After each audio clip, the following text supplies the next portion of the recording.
High বন্ধুরা, আজকে আমি তোমাদের সাথে তালের বড়ার রেসিপি শেয়ার করছি।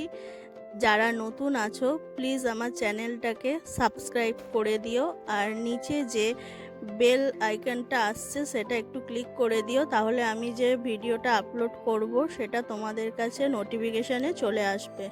এখানে আমি 3টে তাল নিয়েছি আর 3টে কলা নিয়েছি। তালটাকে আমি ঘষে ভালো করে মাড়ি বার করে নিয়েছি আর ছেঁকে নিয়েছি যাতে তালে আঁশ না চলে আসে। এরপর আমি 3টে কলাকেও ঘষে তালের সঙ্গে মেখে নিয়েছি। এরপর দিচ্ছি সুজিটাকেও ভালো করে মেখে নিচ্ছি। এরপর চিনি অ্যাড করেছি। চিনিটা নিজের পরিমাণ মতো দেবে, যে যতটা মিষ্টি খেতে ভালোবাসে ততটাই চিনি দেবে। আমার তালটা যেহেতু মিষ্টি ছিল আমি এখানে 3-4 চামচ মতো চিনি দিয়েছি। এবার আমি অ্যাড করলাম চালের গুঁড়ো। চালের গুঁড়োটাও এখানে 4-5 চামচ মতো আছে। আর সুজিটা আমি বলতে ভুলে গেছিলাম, সুজিটাও আমি দিয়েছি 4-5 চামচ মতো। এরপর আমি দেবো আটাটাও এখানে 5-6 চামচ মতো আটা আছে। এবার এগুলোকে আমি একসঙ্গে খুব ভালো মতো মিক্স করে নেব, যাতে সুজিটা একটু ফোলার জন্য টাইম পায়।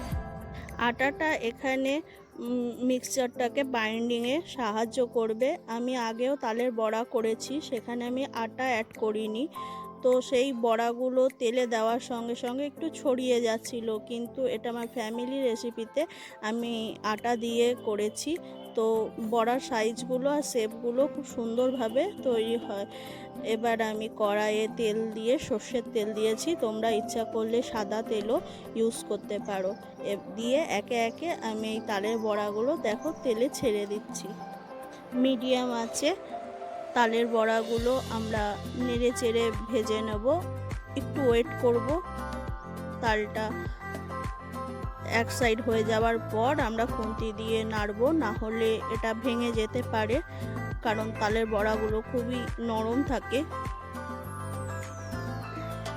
এইভাবে এক পাশ হলে আমরা উল্টে নেড়ে চেড়ে ভেজে তুলে নেব। তৈরি হয়ে গেল আমার গরম গরম তালের বড়া। তোমরাও সবাই বাড়িতে আমার এই রেসিপি ফলো করে বানাও আর আমাকে জানাও কেমন হলো তোমাদের তালের বড়া। আর প্লিজ সবাই আমার চ্যানেলকে লাইক, শেয়ার আর সাবস্ক্রাইব করতে ভুলো না যেন।